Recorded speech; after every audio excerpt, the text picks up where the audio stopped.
Bonjour à tous et à toutes. Bienvenue au premier épisode de la 2e saison d'A priori, le balado de l'Association étudiante en affaires publiques et relations internationales de l'Université Laval, le BIAPRI pour les intimes. Je me présente, je m'appelle Caroline, je suis vice-présidente aux communications de l'AEAPRI et c'est moi qui aura le grand plaisir d'être au micro pour animer cette 2e saison. Et oui, A priori est bel et bien de retour pour une 2e saison. Pour les nouveaux, les nouvelles, A priori est un projet qui a été mis en place en hiver 2023 par l'ancienne VP aux communications de l'AEAPRI, Charlotte. On la salue justement. Elle a créé ce projet-là vu que le BIAPRI, c'est un petit bac, puis elle voulait vraiment créer une plateforme pour que tous les étudiants et étudiantes du programme puissent partager ce qui les intéresse ou ce qui leur tient à cœur à un public plus large. Je suis donc vraiment heureuse de prendre la relève de Charlotte pour la suite du balado. Alors, allons-y sans plus tarder. Pour lancer cette 2e saison, je suis accompagnée d'Anne-Marie Paré et de Simon Raby, 2 gradués du BIAPRI qui sont avec moi aujourd'hui pour nous parler des emplois à offrir aux étudiants et étudiantes dans la fonction publique. Anne-Marie et Simon, comment ça va? Hello, ça va bien, toi? Salut Caroline. Ça va bien. Merci d'être présent et présente aujourd'hui avec moi pour cet épisode. Question de bien commencer, j'aimerais ça que vous me parliez plus de vous, là. Écoute, cette question-là est tout le temps un peu, on pourrait aller vraiment loin, mais je pense que je vais chialer. J'ai gradué du BIAPRI en 2022. Cette année, je termine ma maîtrise en études internationales avec une majeure en commerce international et investissement à l'École supérieure d'études internationales. Fait que, tu sais, je suis proche de graduer. Donc, à l'hiver 2024, là, je vais pas mal avoir terminé mes études. Et j'ai hâte. Oui, ça, je comprends. Moi aussi, en fait, je suis dans la même cohorte qu'Anne-Marie. Donc, j'ai gradué en 2022. Pour la petite histoire, on est même dans la même équipe d'intégration. Fait que là, pour notre premier podcast, on se retrouve ensemble aussi. Donc, je l'ai bien pris. Moi, par exemple, pour la maîtrise, j'ai continué à la FSA. Fait que je fais un MBA en Global Business. Fait que c'est plus le côté commerce international, moi, qui m'a intéressé au bac, fait que je mélange tout ça dans mes études. Ouais. Donc, on est comme 2 grands passionnés de commerce international puis de vision à l'international. Donc, c'est ça. Puis tous les deux, en fait, là, pour introduire le sujet, tous les deux, on a travaillé. Simon, il a changé beaucoup là, à travers sa carrière. Puis c'est pour ça, en fait, que je l'ai invité. Puis je trouve que son parcours est vraiment fascinant puis très important, puis il y a plein de leçons à retenir de tout ça. Puis en fait, c'est ça, on vient parler de l'emploi à la fonction publique, puis comment s'intégrer dans ce milieu-là. Donc, Simon et moi, à travers nos expériences, on va pouvoir comme donner plein de trucs, plein de conseils, vous guider un peu de savoir où est-ce qu'on commence avec ça? Parce qu'on a l'impression que c'est comme une grosse bête un peu effrayante, là, puis on sait pas trop où commencer, mais c'est très faisable, puis il y a plein de ressources, en fait, puis on va venir vous parler de ça pour être vraiment un bon professionnel, puis de savoir où aller pour trouver plein de ressources. Oui, parce que c'est en fait une discussion quand même assez amicale ou de quoi. Ce qui s'est passé, c'est Anne-Marie qui m'a simplement texté un soir en me demandant « On peut-tu parler bientôt de tes conseils pour des entrevues? » Puis là, moi, tout stressé pour elle, je commence à changer de job. Qu'est-ce qui se passe? Pourtant, ça allait bien. Oui. Puis finalement, on s'appelle la même soirée. Puis elle m'annonce, elle a une idée de faire le podcast pour expliquer aux gens du BIAPRI notamment, puis toutes les autres personnes qui nous écoutent, qui sont courageux à la radio aujourd'hui. Mais finalement, on s'est parlé pendant 1 heure sur nos expériences d'entrevue une après l'autre. Puis à la fin, on s'est dit, c'est littéralement un podcast qu'on vient de faire. On pourrait avoir cette discussion-là ensemble. Ouais. Donc, bonne chance, Caro, à nous à diriger cette discussion-là. Écoute, Caro, là, elle sait pas dans quoi c'est lancé parce que moi et Simon, on aime vraiment ça parler, OK? Donc là, on va s'amuser, on va vraiment parler beaucoup. Vous allez voir, là, je leur ai dit avant de commencer là, de genre parler en même temps avec moi parce qu'à un moment donné, j'ai l'impression que c'est sûr que je vais me sentir comme si je fais un énorme monologue, mais en tout cas. Pour introduire le sujet, j'aimerais ça commencer par la grande question de, en fait, qu'est-ce qui m'a apporté à parler de l'expérience étudiante à la fonction publique. Puis moi, en fait, j'ai une espèce de parcours un peu atypique où je travaille à Transport Canada, mais écoute, j'étudie le commerce international puis l'investissement. Donc là, il y a une grande différence entre des bateaux, des avions puis le commerce international. Il y a quand même un lien, mais pas tout à fait, là. Donc, à travers mon parcours à Transport Canada, j'ai eu la chance de présenter au comité de gestion de la direction régionale l'importance et l'investissement majeur de l'embauche étudiante à la fonction publique. J'ai aussi participé au colloque des gestionnaires, que ça, dans le fond, c'est un colloque qui se fait à peu près de 3 à 5 ans, que ça représente environ 50 à un petit peu plus directeurs et gestionnaires de la fonction publique à Transport Canada. Puis, à ce colloque-là, j'ai participé à une tribune où j'ai discuté, en fait, j'ai apporté des points pour améliorer l'embauche étudiante puis pour faire valoir l'aspect du gagnant-gagnant dans l'embauche étudiante à la fonction publique.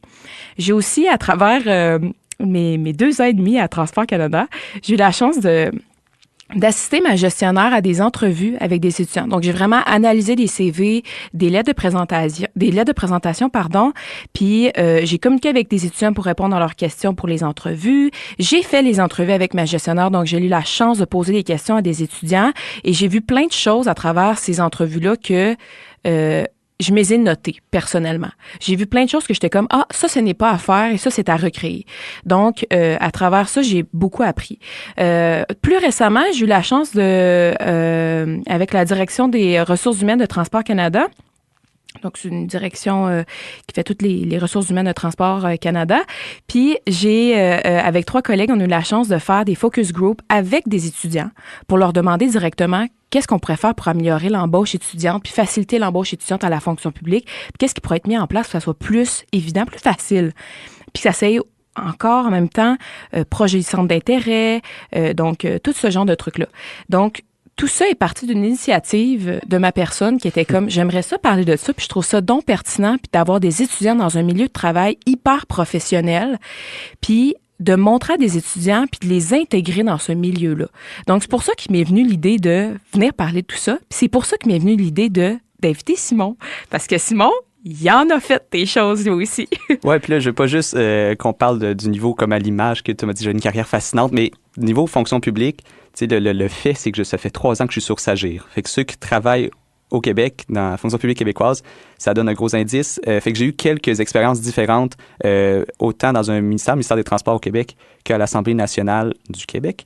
Et j'ai pas les postes en RH comme tu racontes, mais c'était moi qui représentais mon employeur dans des salons de l'emploi, dans des événements pour engager d'autres étudiants.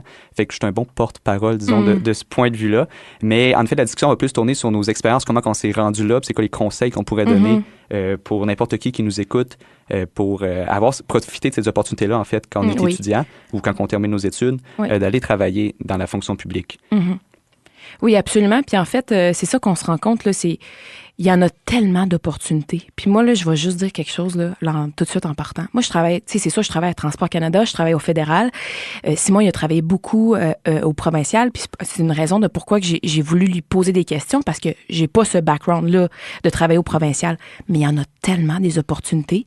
Genre, en tant qu'étudiant, en ce moment, là, je me sauterais sur un poste, même si c'est pas spécifiquement dans mes centres d'intérêt puis dans mes études vraiment précises. Lancez-vous parce que c'est de l'expérience, là. Vous savez jamais quand est-ce que ça va vous servir. C'est vraiment, vous allez découvrir des choses par rapport à votre personne. Puis en ce moment, là, c'est la pénurie de main-d'œuvre, puis on le ressent tellement fort. Tellement fort. Puis il y a plein d'étudiants qui viennent, j'aime pas beaucoup le mot combler, mais c'est en quelque sorte, les étudiants viennent, on peut combler ce manque-là qu'il peut y avoir de certains professionnels, puis supporter énormément les équipes.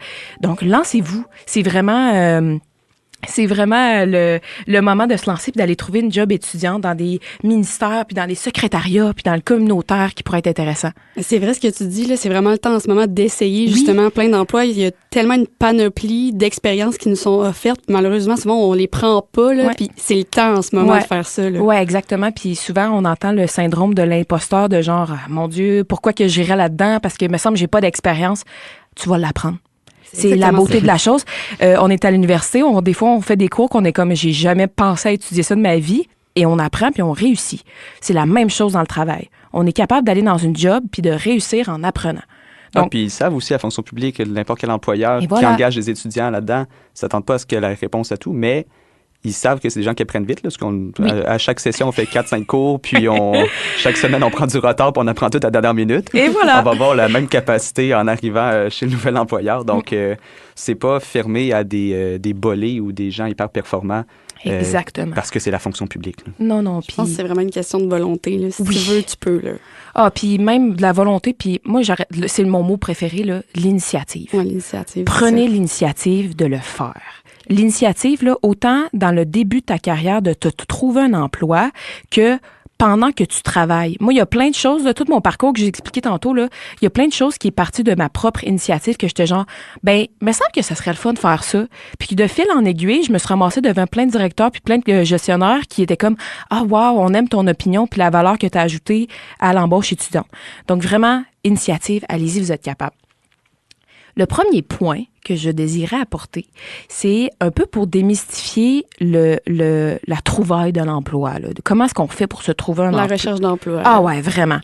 Comment est-ce qu'on fait, puis où est-ce qu'on part, puis je le mets où, mon nom, puis mon CV, puis ma petite lettre de présentation que je commence, je suis pas sûre. La première chose que je pourrais vous dire, c'est que je recommande à tous les étudiants qui désirent travailler à la fonction publique d'aller s'inscrire au PFETE. C'est le Programme fédéral d'expérience de travail étudiant. Le PFETE, en fait, c'est une énorme banque de candidatures. Les étudiants enregistrent leurs informations, ils déposent leur CV, ils inscrivent leur centre d'intérêt, leurs études.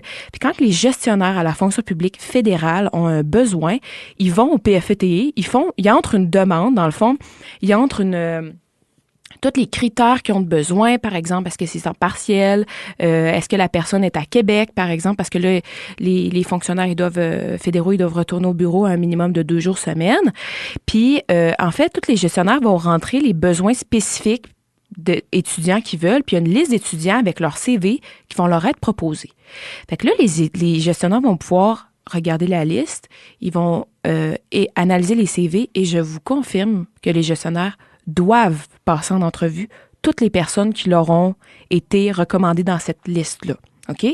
Donc, vous ne perdez rien. Ouais, parce que c'est ça une question, c'est pas une procédure qui demande des frais ou qui... Non. C'est juste tu prends le temps de le faire, oui. Puis ça va probablement te porter chance dans un futur. Exactement. Proche. Puis il y a plein de gens qui se rendent... Puis moi, j'en ai plein de collègues là, étudiants là, à Transport Canada, puis je les connais presque toutes parce que là, je suis rendue une ancienne de la vieille, là, après 2 ans et demi, ce qui est un peu dérangeant, mais bon. Mais ça, écoute, vous perdez rien.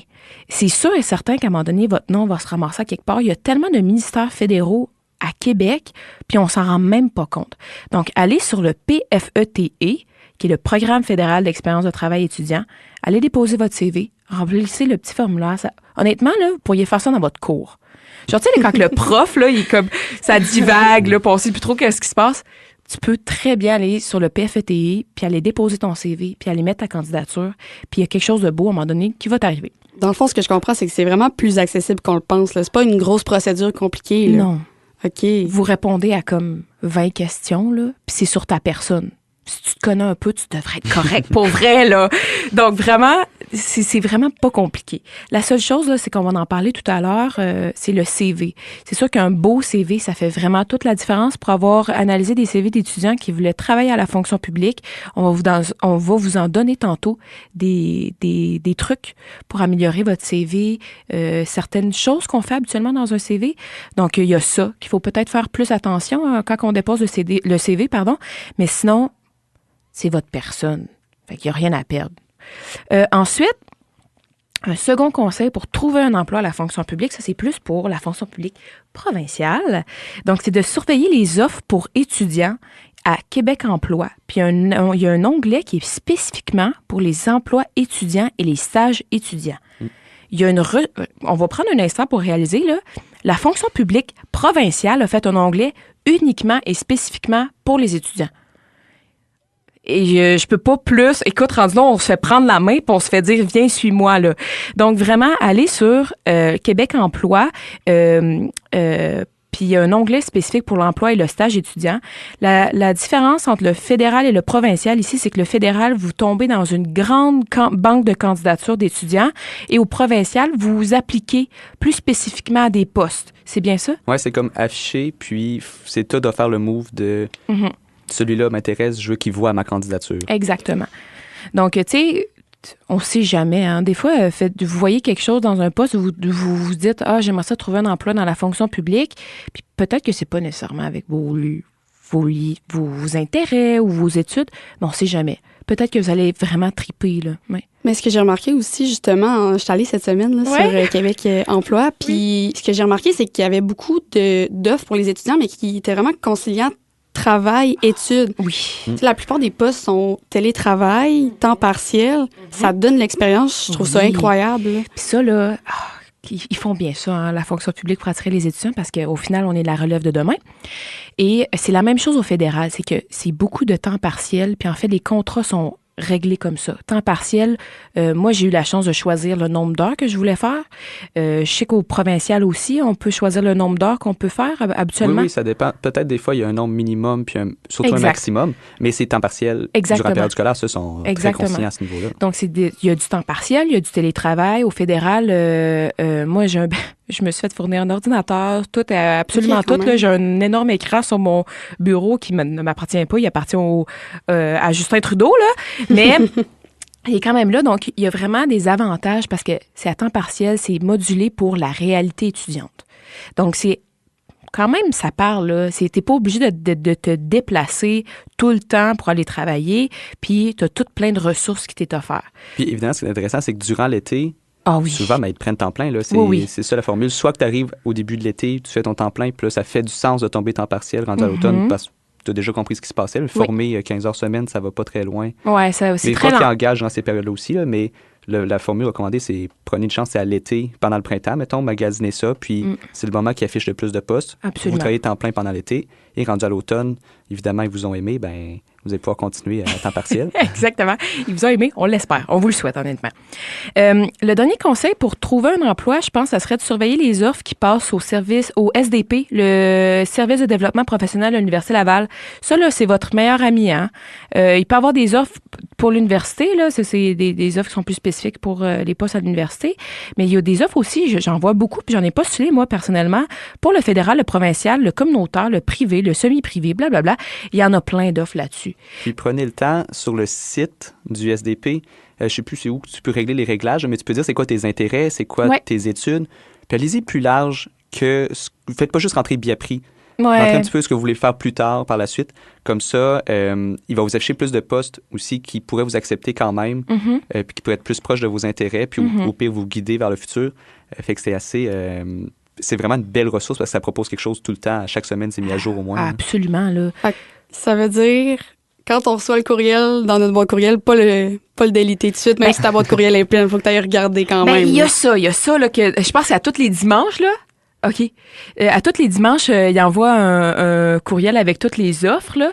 Mais, puis là, on regarde ça pour les gens, il n'y a rien d'intéressant. Au pire, là, allez directement sur le site puis faites votre recherche. Moi, ça me fait réaliser, j'en regarde toujours un, puis on est le lien pour aller voir, j'ai le temps de regarder ce qu'il y a de nouveau. Puis c'est tout, en effet. Il envoie quand même assez souvent le courriel là, qui te rappelle de « Hey, change de job ». Ouais, littéralement. Change de job. Toi, ça te parle. Hein? Toi, ça te parle. Ouais, je sais. Il y a aussi mon dernier conseil. Discutez avec vos amis puis votre réseau. Le Biapri, là, c'est un énorme réseau, puis on s'en rend pas compte. Il y a des gradués qui ont fait des choses vraiment incroyables. Puis souvent, là, le Biapri, ça devient une espèce de ressource où tu trouves plein de personnes qui... J'aimerais donc bien ça avoir sa job. Puis comment il a fait pour se rendre là? Puis, oh my God, wow! Utilisez votre réseau. Vous ne savez pas la force de ce réseau-là. Moi, en fait, je travaille à Transport Canada parce que c'était une amie qui était comme « y a-tu des gens qui veulent travailler à la fonction publique fédérale? » Puis j'étais comme « Salut, moi, ça me tente. » Puis au final, parce que cette personne me connaissait, elle était en mesure de me recommander, d'envoyer mon CV à la gestionnaire. Ça a été un peu... j'ai un peu passé... ça a été un peu compliqué, mon parcours pour me rendre jusque-là. Mais la force du réseau du Biapri, là, utilisez-la. Le fameux réseautage. Il y a le réseautage, mais il y a aussi LinkedIn.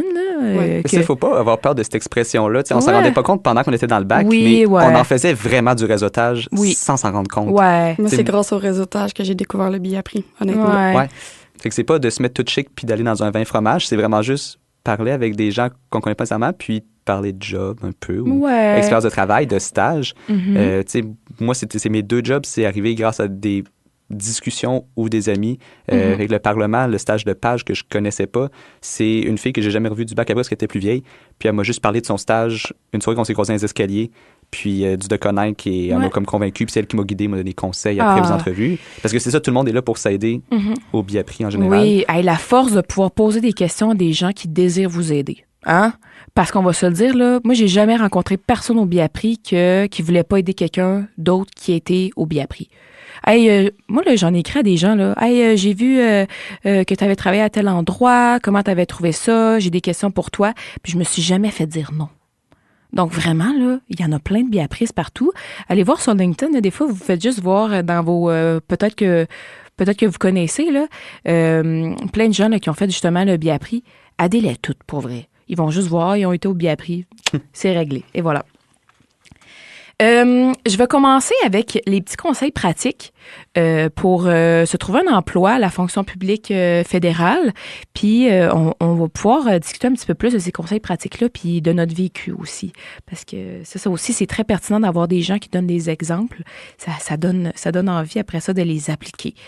Je recommande vraiment, vraiment, vraiment beaucoup de suivre ces conseils-là pour la rédaction du CV, les lettres de présentation de motivation, se préparer à des entrevues. Donc, ça couvre à peu près tout ça. J'en ai parlé tout à l'heure. Le SDP, le Service de développement professionnel de l'Université Laval, eux autres, en fait, c'est pas juste une liste de possibles emplois que vous pouvez avoir qui vous envoient le dimanche par courriel.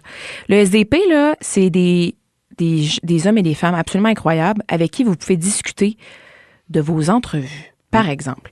Donc, le meilleur exemple, c'est si vous désirez vous pratiquer pour une entrevue qui s'en vient pour un poste que vous avez trouvé sur le PFET, sur Québec Emploi, sur le site du SDP, justement, vous pouvez écrire, faire une demande au SDP pour, en fait, pratiquer une entrevue. Puis eux, ils vont vous donner une espèce de méthode de répondre à des questions en entrevue vraiment hyper efficace. Puis ils vont vous poser des questions d'entrevue, puis ils vont vous guider à comment répondre correctement à des entrevues. Ça, c'est une science, OK? Répondre à des entrevues correctement. Je me souviens pas exactement, parce que là, ça fait longtemps, mais pour la méthode de répondre à des questions, mais ce que je me souviens, c'est la première partie, quand on te pose une question d'entrevue, c'est que tu répètes ce que tu as compris, tu fais un lien avec ce que tu aurais fait et ensuite tu fais un lien avec c'est toute la démarche que tu viens de faire, de ce que tu as compris, de ce que tu aurais fait. Tu fais un lien avec les besoins que eux pourraient avoir. Donc, tu te mets en valeur à travers les besoins que eux pourraient avoir. Par exemple, ils te demandent une question de toi, est-ce que tu as toujours voulu travailler à la fonction publique? Comment tu réponds à ça?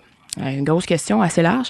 Ben moi, en fait, tu peux répondre, moi, en fait, mes études m'ont guidée à étudier la fonction publique, puis je me suis trouvé un intérêt à travers tout ça, notamment peut-être un cours en particulier. Et ensuite, on passe à la partie de comment on applique notre désir de travailler à la fonction publique. Donc, moi, à travers mes cours, j'ai trouvé un intérêt pour la fonction publique parce que j'ai tellement aimé ce cours-là, je me suis rendu compte que j'aimerais ça travailler plus profondément à la fonction publique et j'aimerais ça, en fait, plus comprendre puis pouvoir apporter peut-être un regard nouveau à la fonction publique à travers tel élément. Parce que vous avez quand même des connaissances, vous avez appris certaines choses. Donc là, on a fait le travail de qu'est-ce qu'on a compris de la question, comment est-ce que nous, on pourrait, on répond à la question, puis qu'est-ce qu'on pourrait apporter au final à l'équipe ou au ministère dans lequel on pourrait travailler. Fait que c'est comme un peu, le SDP offre du coaching, un peu comme tu fais présentement, où tu arrives avec déjà ta demande, ton entrevue est comme prévu, puis là, tu réécris vite, dans 2 semaines, j'ai une entrevue, pouvez-vous me passer vite en exercice, ou on est mieux de se prendre d'avance, puis de prendre rendez-vous tout de suite quand on a du temps. Et eux autres nous font de pratique selon un thème qui nous intéresse ou quoi? Moi, personnellement, j'ai toujours entendu des gens qui avaient des demandes, qui avaient justement des entrevues prévues dans la semaine d'après ou dans 2 semaines plus tard, puis qui avaient fait une demande au SDP. Donc, ils savaient qu'il allait avoir une entrevue, ils avaient donné toutes les informations sur le type de poste qu'il allait peut-être occupé. Puis, il avait demandé une demande d'entrevue, de pratique d'entrevue au SDP. Fait que sans leur mettre de pression, c'est quand même assez rapide comme service. Oui, c'est très rapide, là. Honnêtement, ils sont quand même beaucoup. Puis, ils font super bien ça, là. C'est des gens, ils savent, ils en ont tellement passé, là, des gens d'entrevue, puis ils en ont tellement fait des exercices d'entrevue. Ils vont s'en donner des conseils. Puis, c'est vraiment relativement rapide, là. Si vous avez c'est gratuit aussi. C'est un service qui est offert par l'université pour les étudiants, puis ils veulent nous aider à se placer ailleurs. C'est plus que gratuit. Dans vos frais là, d'inscription de l'Université Laval, là, profitez de ce service-là. Donc, vraiment, allez-y, puis pratiquez-vous avec ces gens-là. Puis, c'est vrai, il y a peut-être une partie de, si jamais vous pensez postuler à des endroits, puis que vous avez une espèce de ligne de mire là, que vous voulez vraiment aller, vous pouvez toujours demander au SDP d'aller vous pratiquer pour une entrevue, même si vous n'avez pas nécésairement d'entrevue à proprement parler. Un poste précis, juste pour comme se pratiquer parce que ça, moi, j'avais pris rendez-vous avec eux autres pour la préparation du CV. Je voyais qu'il y avait plein de stages, la saison des stages, on va dire, s'en venait. Puis là, c'est les fameux stages logiques internationaux, t'es présenté. Puis j'ai comme, dès le début, j'en faut que j'ai un meilleur CV que celui que j'ai depuis le secondaire, que je vais juste bonifier, puis j'ai des infos. Puis, fait que j'ai pris rendez-vous. Effectivement, ça a été rapide. Puis on a travaillé, moi aussi, c'était avec Annie Rémillard, qu'on a pris mon CV, puis on l'a reconstruit. Puis c'est du travail, pas sur soi, il faut pas mal le prendre, mais elle m'a tout viré ça à l'envers, puis pratiquement chaque chose n'était pas correcte, puis il y avait une manière d'améliorer. J'étais capable d'avoir des jobs avant quand même, mais là, ils connaissent l'art de bien se présenter autant en vrai que sur papier. Fait que juste ça fait une énorme différence de mieux comprendre les technicalités. Ça vaut pas la peine de tout expliquer aujourd'hui, parce que on n'est pas là pour ça, là, c'est eux autres les professionnels, mais c'est comme ça te fait réaliser en 1 heure de rencontre que maintenant, tu as un CV parfait. Tu as un CV dans lequel tu as confiance. Ouais. Donc, c'est vraiment le SDP, là, c'est aussi se pratiquer pour les entrevues, mais c'est aussi se présenter son CV puis sa lettre de présentation, puis écoute, aide-moi, là. Genre, rends-moi ça, là, solide, là. Puis, pour vrai, ils font vraiment bien ça. Par exemple, on pourrait penser que le mot perfectionniste serait une bonne qualité à mettre dans un CV, mais souvent, en fait, on n'aime pas ce mot-là. Dans un CV, on va préférer attention aux détails, rigueur, puis ça... C'est sur la tournure des mots, ça veut dire la même affaire, mais c'est vraiment jouer sur la tournure des mots dans un CV. Oui, c'est le même mot, ça veut dire la même chose, mais attention aux détails puis rigueur, ça sonne toujours un petit peu plus, ça sonne mieux que perfectionniste. Donc, eux autres, ils vont vous donner des bons conseils pour ça. Parfait. Puis, en fait, moi, mon regret de bac, c'est que j'ai jamais fait la pratique d'entrevue avec le SDP. Moi, c'était comme en urgence, genre là, il faut que je fasse mon CV, je vais postuler, puis il reste 1 semaine ou de quoi. Fait qu'on a eu rendez-vous, beau CV. J'ai été pris en entrevue, mais ça aussi, c'est arrivé vite. J'ai pas eu de pratique. Puis c'est là que j'ai perdu probablement mes opportunités, vu que je jasais comme si je voulais être engagé dans une pharmacie. Puis, tu sais, j'ai pas eu des expériences, des choses. J'avais pas les bons réflexes. Puis tout de suite après, genre, quand je parlais de l'entrevue, ça a bien été. Puis on me dit, t'as-tu été coaché par le SDP? J'étais comme, non. Fait que toutes mes amis, toi, Anne-Marie, d'autres amis du bac, t'es comme, mais non, mais il faut. Puis finalement, vous m'avez coaché sans vous en rendre compte. J'ai pris vos conseils que vous avez reçus. Fait que pour la suite, maintenant, ça va mieux. Mais c'est quelque chose, je pense, à pas négliger. Puis c'est pour ça que je te dis de le faire d'avance au lieu d'arriver à la dernière minute, que là, tu sais, t'es convoqué à l'entrevue, mais t'as des examens et tout. Je pense que la pratique ça peut être d'avance, même si t'as pas le sujet particulier. Il faut vraiment se pratiquer. C'est vraiment le meilleur conseil qu'on peut vous donner. Ça, se pratiquer, puis arriver avec un CV puis une lettre de présentation béton. Puis ça, ils peuvent faire ça, le SDP. Ouais. Bon, sur ça, on va aller à une courte pause. On vous revient, dans quelques instants à priori. À plus!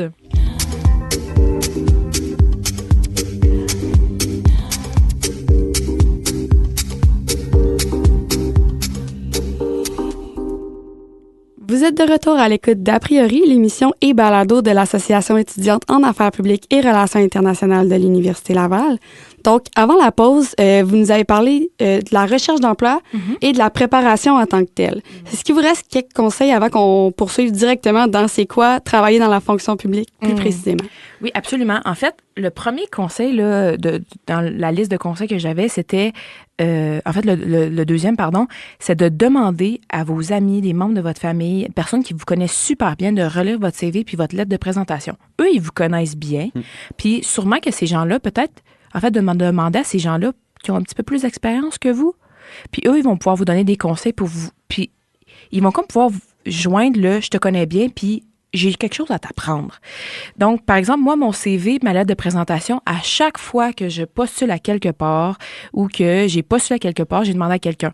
En ce moment, j'ai beaucoup mon copain qui est comme une bête du français, là. Donc, lui, vraiment, là, la formulation de la phrase est hyper bon là-dedans. Puis j'ai ma coloc, qui est une femme incroyable, qui, elle a postulé à plein de trucs dans sa vie, puis elle a eu plein de bourses, puis elle sait comment bien formuler le message.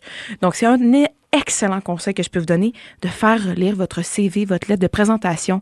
Vous pouvez même vous pratiquer à des entrevues avec ces gens-là. Moi, je l'ai fait avec des amis qui ont postulé à Transport Canada, justement dans mon équipe, puis qu'ils ont été engagés par la suite. J'ai pratiqué des entrevues avec eux. Donc, parlez avec ces gens-là, vous n'allez pas le regretter. Oui, puis ça a l'air de rien. De se pratiquer avec des amis, ça n'a pas besoin d'être quelqu'un qui travaille pour ton employeur ou de quoi. Tu sais, l'exemple, à un moment donné, c'était mon petit frère qui était stressé pour ses entrevues en médecine. J'étais au biais-appris, là. À part Grey's Anatomy, là, mais je savais que c'était des grosses entrevues, que c'était sévère. Fait que moi, j'ai combiné les pires affaires que j'ai connues en entrevue. OK. Puis j'ai mis une twist mise en situation à l'hôpital, là. Mais j'ai donné les pires affaires une après l'autre. Puis dans ma face, on faisait webcam vu que c'était la pandémie. Puis on était les deux dans la maison, là, mais je voulais qu'il fasse une entrevue en ligne en plus. Fait que c'est juste de pratiquer l'environnement. Si tu sais que c'est en ligne, pratique-toi une entrevue en ligne. Si tu sais que c'est en présentiel, pratique-toi en présentiel. Puis là, c'est ça. Puis même dans l'attitude, genre, je le ramassais un peu. Oui. On va en venir à ça, justement. Ça a vraiment bien été. Là. Fait que pour la fin de l'histoire, il a été pris. Mais tant mieux. On salue Vincent à Sherbrooke. Mais tout ça pour dire que ça n'a pas besoin d'être quelqu'un qui a de l'expérience dans ce sujet-là. Le but d'une entrevue, c'est de tester la personne sur plusieurs sujets. Oui, ils veulent voir si tu as le goût de travailler là. Oui. Mais c'est le niveau un peu de confiance aussi que tu as envers toi, avec l'attitude que tu dégages. Fait que je sais pas, toi, justement, Anne-Marie, qui a vraiment passé des entrevues pour Transport Canada, si tu as des conseils à ce niveau-là, à quoi ça doit ressembler? La première chose que je peux... on a parlé d'attitude, là. Moi, j'ai passé des gens d'entrevue, des étudiants qui étaient en 2e année d'université, puis l'entrevue était en ligne. Puis ma gestionnaire et moi, et la personne interviewée, on était tous en ligne. Et ma gestionnaire, son Internet marchait pas super bien. Puis à un moment donné, elle a buggé. Puis ma gestionnaire est en train de poser une question. Donc, elle commence sa question, ça bug un peu, entend plus ou moins la question. L'interviewée, au lieu de dire « Ah, je m'excuse, j'ai pas compris, je pense que votre Internet fonctionne plus ou moins bien. Voulez-vous qu'on attende un petit 2 minutes? » La fille, elle a juste fait « Hein? Quoi? » Et il y a eu un malaise, là. Ma gestionnaire puis moi, on s'est regardés puis on était comme « Ouais, non, je pense que ça le fera pas. » Juste dans son attitude, au lieu de faire « Hey, je m'excuse, je pense qu'il y a quelque chose qui fonctionne pas puis que l'Internet fonctionne pas », ça a vraiment été une réaction expéditive de « Hein? » C'était pas très chic. Ouais. Donc, dans votre attitude, là, c'est pas juste d'être professionnel, c'est aussi d'être humain. Hein? On est tous des humains, des fois on vit des situations. Restez humain dans votre attitude par rapport à l'entrevue. Restez professionnel, restez ouvert à ce qui pourrait arriver. Donc ça, c'est vraiment le meilleur exemple que je pourrais vous donner là, dans une entrevue qui a plus ou moins mal été, pardon. Puis pour la fin, là, cette personne n'a pas été choisie pour travailler dans l'équipe. Notamment à cause de ça, puis il y a eu plusieurs d'autres incidences là, durant son entrevue qu'on s'est rendu compte que la communication, c'était peut-être pas la meilleure partie de cette personne. Mais donc, la communication, ça reste très important. Restez ouvert puis ayez une bonne attitude dans l'entrevue. Tu parlais de l'attitude, là. Conseilles-tu aussi dans ta préparation de faire des recherches, mettons, sur ton emploi? Ça donne une autre incidence que, écoute, c'est préparer de faire des recherches en entrevue. Les gens qui vont vous interviewer ne s'attendent pas à ce que vous connaissiez l'histoire, l'historique, le premier fondateur de l'endroit, qui a travaillé avant ce dit gestionnaire-là, juste de connaître l'ensemble. Par exemple, une question d'entrevue qui a été demandée quand j'ai passé des entrevues à des étudiants. Qu'est-ce que c'est pour toi, Transport Canada? OK? La réponse attendue était, moi, dans ma tête, Transport Canada, c'est des trains, c'est des bateaux et c'est des avions, parce que ce sont des compétences fédérales. OK? Point. On a eu des gens qui étaient nous ont littéralement dit, j'ai aucune idée. Ah! Mais ça, à l'inverse... Ça a la qualité d'être humble et honnête. Oui, non. Mais l'avertissement, par exemple, il ne faut pas avoir peur aussi de dire qu'on ne sait pas dans les entrevues. C'est vrai. J'avoue que là, où est-ce que tu t'en vas travailler et on te demande qu'est-ce qui se passe dans la compagnie ou l'employeur ait déjà une réponse, tu sais, sache où est-ce que tu t'en vas. Mais j'ai connu des entrevues qu'ils nous posent des questions qui n'existent pratiquement pas de réponse, ou elles existent, mais que c'est normal qu'on ne sache pas. Ouais. Puis ils veulent voir justement si on est honnête. Oui, mais ça, il y a une différence. Exactement.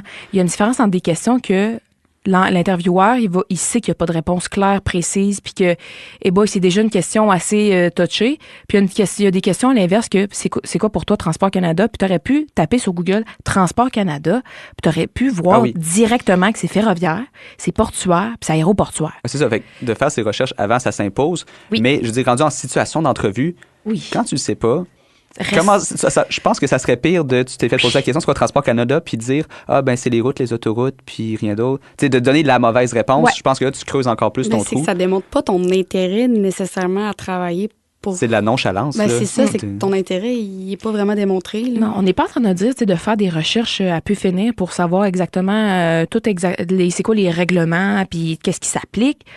Juste connaître un ensemble assez vague.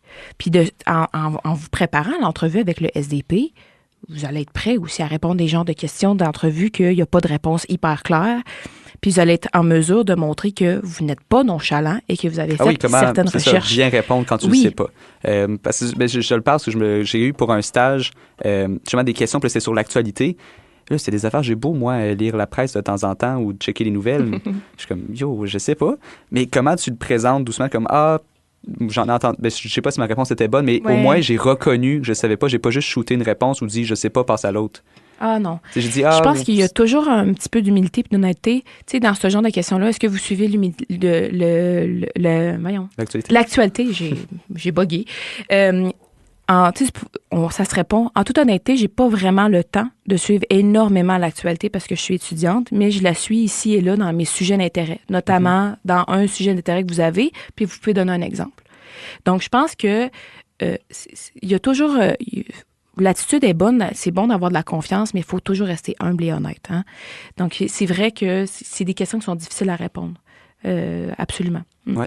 Puis, une affaire, à la fin de cette entrevue-là qui était particulièrement difficile, que j'ai connue, c'est là que j'ai demandé une rétroaction. C'est la première fois que je faisais ça. Oui. Rétroaction en entrevue. Oui. Il y a le SDP qui te pratique avant, là, mais après, tu en apprends énormément.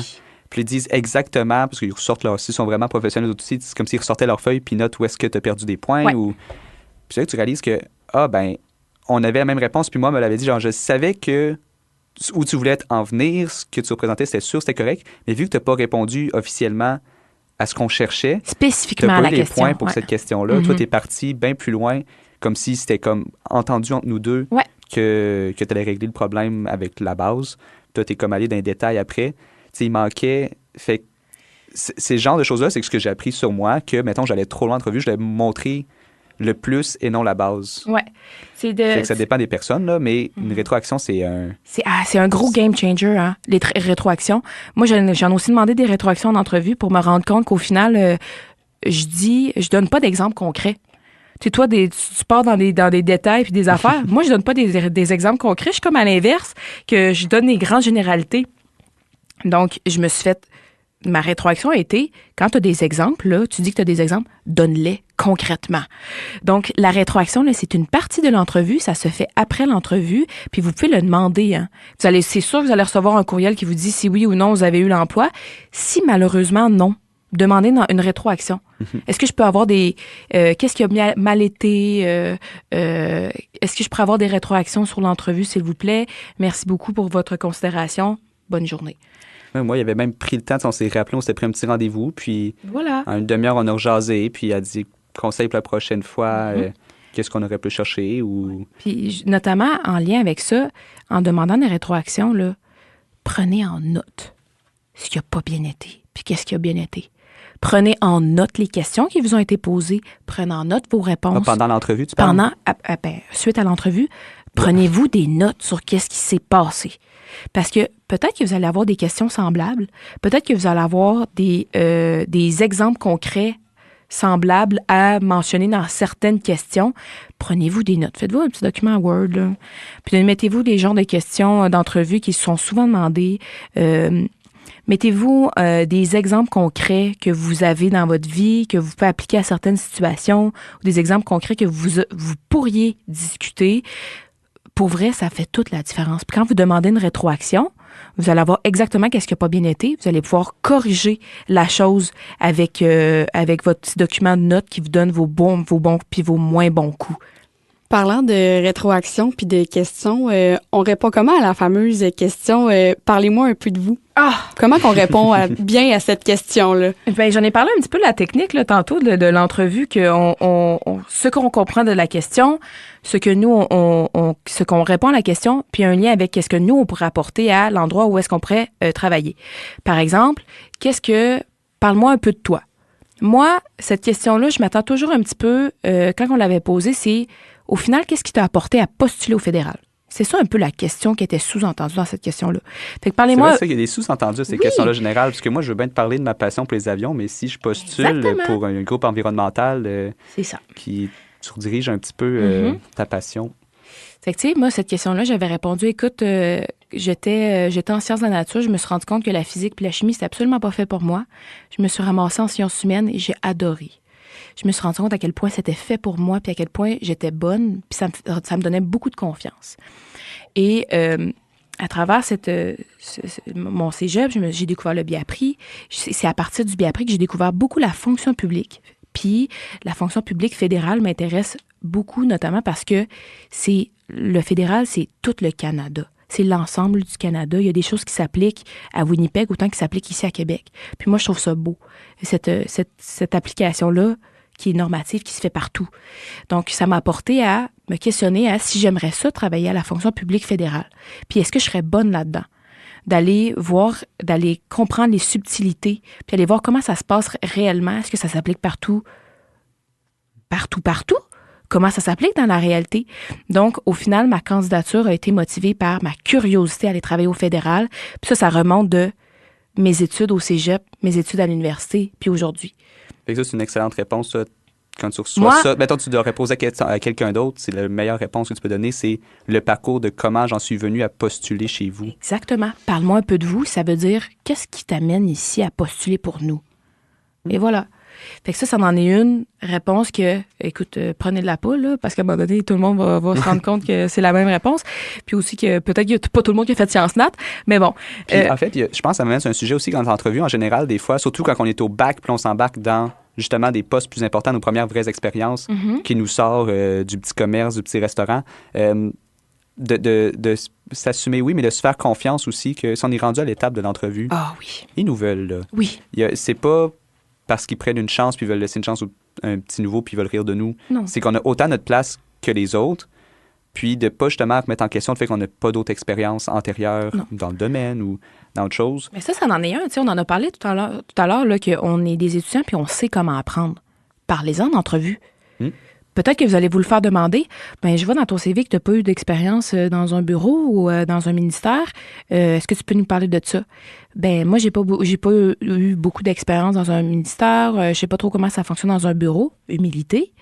Mais je suis prêt à apprendre. Puis, je suis convaincue que des étudiants, c'est les meilleures personnes pour apprendre parce qu'on est confrontés, surtout au biapri. Faites valoir le biapri. Qu'on sort d'un cours de droit, qu'on s'en va dans un cours d'économie, puis on a la capacité d'apprendre rapidement des choses qui sont souvent très complexes. On est polyvalent. Exactement. On est polyvalent, puis on est capable d'apprendre bien puis rapidement. Donc, honnêtement, faites face à votre stress. Si on vous a convoqué en entrevue, c'est parce qu'on veut vous avoir. Il y a quelque chose qui a parlé à l'intervieweur, puis le syndrome de l'imposteur, je sais qu'il est vraiment... C'est difficile, là. Puis c'est vraiment correct, c'est difficile pour tout le monde, mais faites-y face, puis réalisez que vous avez quelque chose à dire d'intéressant, puis il y a plein de ressources qui vont vous aider aussi à réduire votre stress. Vous pratiquez en entrevue, faire réviser votre lettre de présentation, votre CV, demander des questions à des gens qui ont déjà passé en entrevue, demander des questions à peut-être des anciens biapristes qui travaillent dans ce ministère-là. Donc, vous avez plein de ressources pour diminuer votre stress. C'est important de bien se connaître, donc faites-vous votre petite liste de bons coups, moins bons coups, avec des exemples concrets qui pourraient vous permettre de répondre à des questions et noter les questions d'entrevue qui sont généralement posées en entrevue. Comme ça, vous allez arriver, vous allez être hyper prêt en plus. Là. Vous savez déjà qu'est-ce qui va être posé puis qu'est-ce qui va être répondu. Puis faire face à son stress. Hey, avant, là, t'es bladé. Là. T'arrives à ton entrevue, là, tu sais les questions qu'ils vont te poser, tu sais les réponses que tu vas avoir. T'as des très bonnes réponses. Tu sais que ton CV il est béton puis ta lettre de présentation aussi. À un moment donné, là, t'es capable. T'es capable. T'es prêt, t'es capable. Mm-hmm. Fait que là, on parle beaucoup des conseils. Est-ce qu'on enchaîne, en fait, sur l'expérience de travail en tant que telle? Parce Allons-y. que finalement, je pense que depuis le début du podcast ou l'émission, ça s'applique à n'importe quel domaine d'emploi. Oui. Tu sais, je pense que sont pas plus sévères ou plus gentils. Moi, en ce moment, j'ai juste entrevue mission commerciale dans la tête. Là. On m'a toujours dit que c'était une grosse entrevue. Puis là, de voir parler comment se préparer, mais je me dis, après ça, je pourrais appliquer pour les missions commerciales puis bien faire une entrevue aussi. Oui, absolument. Oui, cette discussion-là. Parce que c'est ça, on a des experts, on n'a pas juste travaillé dans la fonction publique non plus. Justement, j'ai passé... tous les deux, on a fait passer moi, mes étapes entrevues d'émission ont été commerciale. pas très satisfaisantes. Je vous dis en toute humilité, là, je donne plein de conseils, puis c'est justement après les entrevues d'émissions commerciales que je me suis rendu compte, oh boy, j'ai des choses à aller travailler, et je l'ai fait. Donc oui, c'est plein de conseils que tu pourrais peut-être te sentir prête après à aller faire des entrevues pour l'émission commerciale. Ou pour autre chose. Je pense à Page aussi. Je pense toutes les simulations qu'on a au Biapri qui demandent des quand même pas pires entrevues. Oui, exactement. Puis je pense que c'est pour ça aussi qu'on dit prendre les opportunités de faire des entrevues et au pire, l'entrevue a bien été puis t'es comme plus trop sûr parce qu'il y a une autre opportunité qui s'est présentée en même temps, refuse puis passe à autre chose. Je pense que la valeur de faire un processus d'entrevue de sélection te forme à la fois que là, tu as absolument la job que tu veux faire, ça se passe bien. Ouais. Tu as déjà eu tes erreurs, tu as déjà planté quelques fois, puis là, tu arrives à l'entrevue, puis ça se passe bien. Tu sais, moi, je me suis planté ailleurs pour que ça aille bien aux missions commerciales. D'autres se plantent aux missions, mais sont pris à l'autre stage après. Ça fait que oui, il y a des entrevues difficiles partout, surtout pour des implications dans ce genre, mais quand tu arrives à la chose qui compte, tu sais que tu t'es pratiqué avant, tu sais quelles erreurs ne pas répéter. Et c'est tout on apprend, on vit et on apprend. C'est la meilleure chose que je pourrais vous dire. Mais là, l'entrevue s'est bien passée, puis on s'est retrouvé avec une job dans la fonction publique. Oui, on pourrait imaginer le le meilleur des mondes. Là. Vous rentrez dans un ministère, vous êtes toutes frais, là, avec plein de professionnels, un directeur qui ça fait 40 ans qu'il fait ça. Comment qu'on s'insère dans tout ça? Il y a un choc. Il y a un choc. Il y a un choc parce que, tu sais, quand on en parlait en nous donnant préparation de l'émission, on était habitué au rythme d'être étudiant. Et tu arrives dans la fonction publique. Tu sais, la réputation que tout est tranquille, il ne se passe pas grand-chose. Ouf. Il se passe beaucoup de choses. Il gère beaucoup de choses. Mais le rythme est plus étudiant que nous. On est débordés à, comme je disais, plus de 4-5 cours, puis des implications par-ci par-là. Pendant l'été, là, tu as juste le travail et ils s'attendent à toi à ce que tu fasses ton travail. Puis là, tu es comme, moi, mon travail d'étudiant, je peux le clencher en 2 journées sur la semaine, puis le reste du temps, je me promène partout, job étudiante, implication, tout. Fait que je suis habitué de faire ce qu'on m'a demandé super rapidement. Puis après ça, tu arrives comme, et par la suite? Et là, ils sont comme, non, t'es engagé pour ça, puis c'est ça, tu veilles. Et là, c'est là que tu réalises, en fait, des choses différentes. On va en présenter dans les prochaines minutes, mais comment comme développer ou comme améliorer ce qui se passe dans tes responsabilités. Oui. Ce que je pense que tu essaies de dire, c'est que des fois, on est un peu limité en tant qu'étudiant, puis souvent, on nous limite en tant qu'étudiant. Ah, toi, tu dois faire ça, puis on a la capacité de faire des choses vraiment vite et vraiment bien. OK?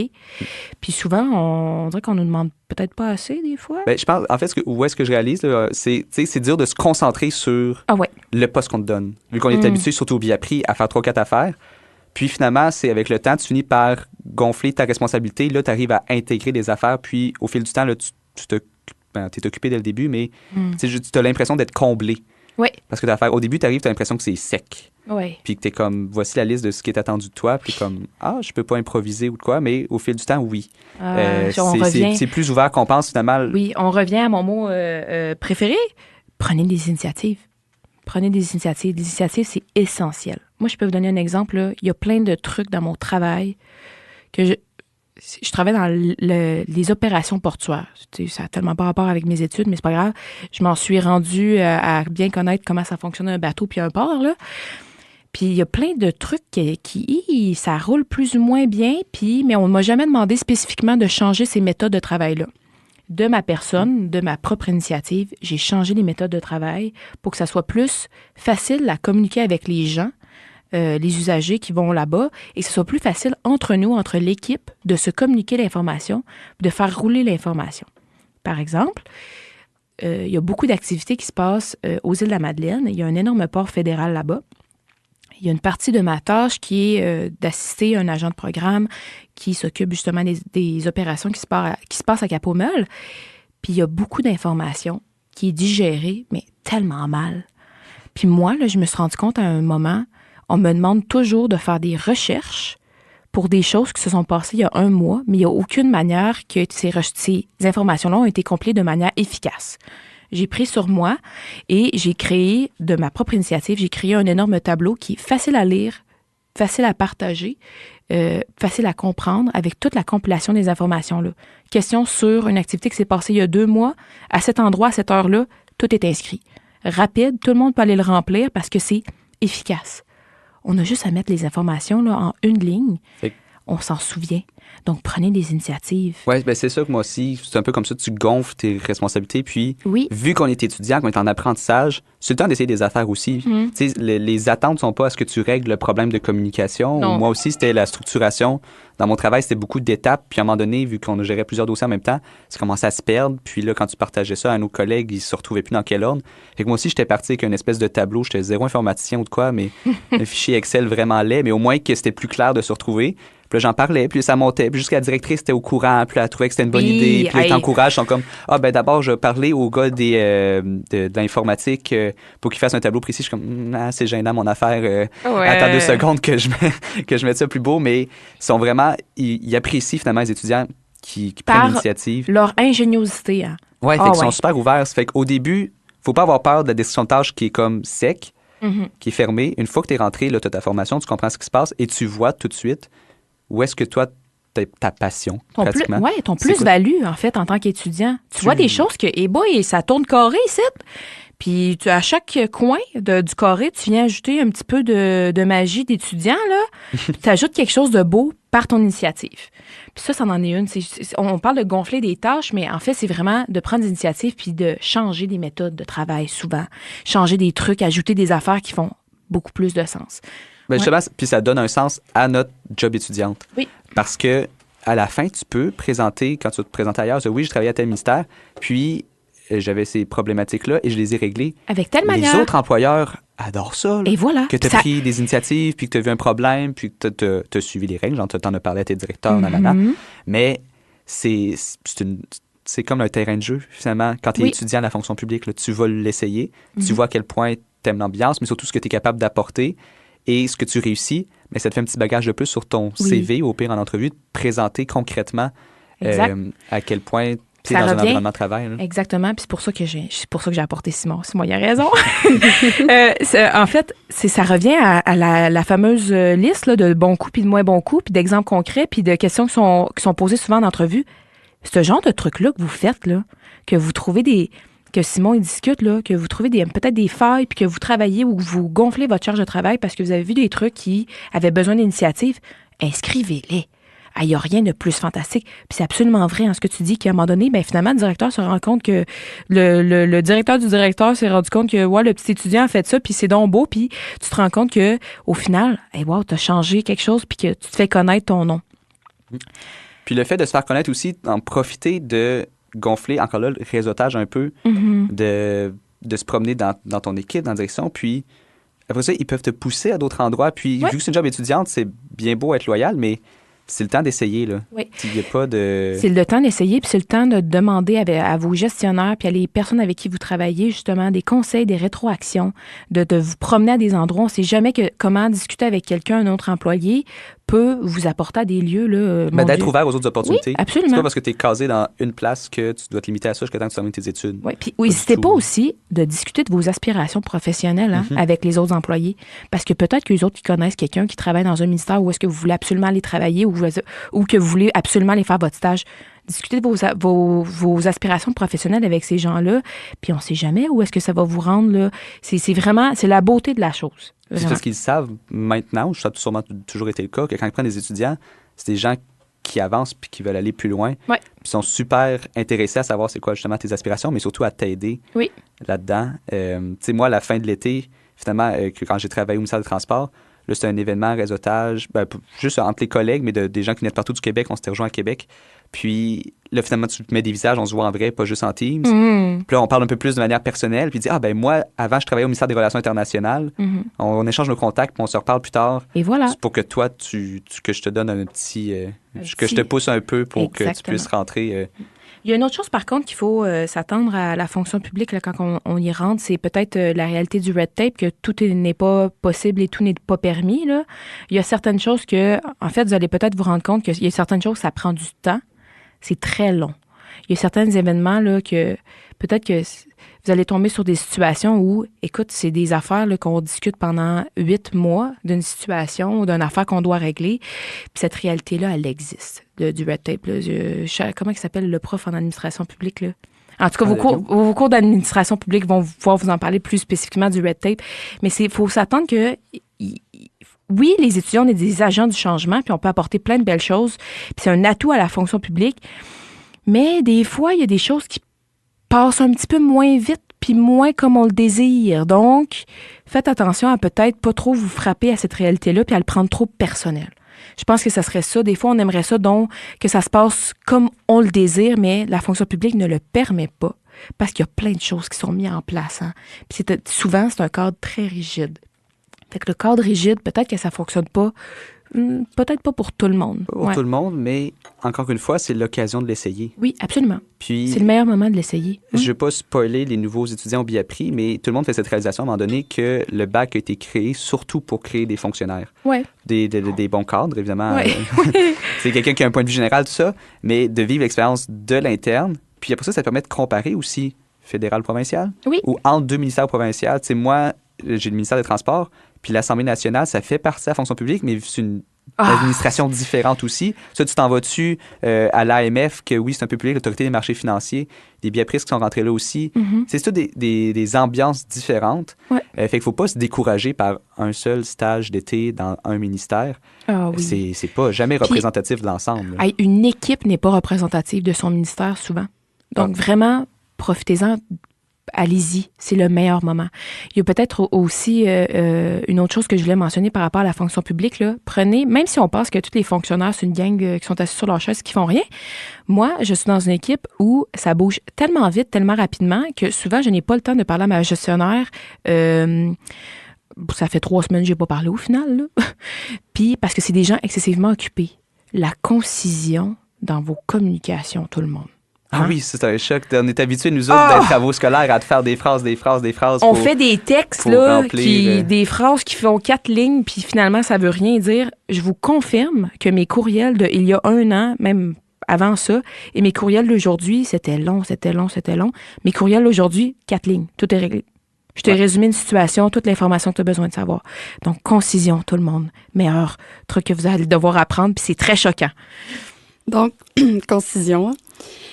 Malheureusement, l'épisode tire déjà à sa fin. Et on a tellement d'autres choses à dire. Hein? Une chance qu'on a été concis. Hein? Oui, une chance qu'on a été concis. Un gros merci Anne-Marie et Simon pour votre participation à cet épisode qui marque officiellement le début de la 2e saison du balado et émission des étudiants et étudiantes du BIAPRI. Et pour ceux et celles qui nous écoutent, je vous invite à aller réécouter ou écouter les épisodes de la première saison en attendant la sortie du prochain épisode. Sur ce, on se dit à bientôt. Merci. Merci Caroline. Bye bye.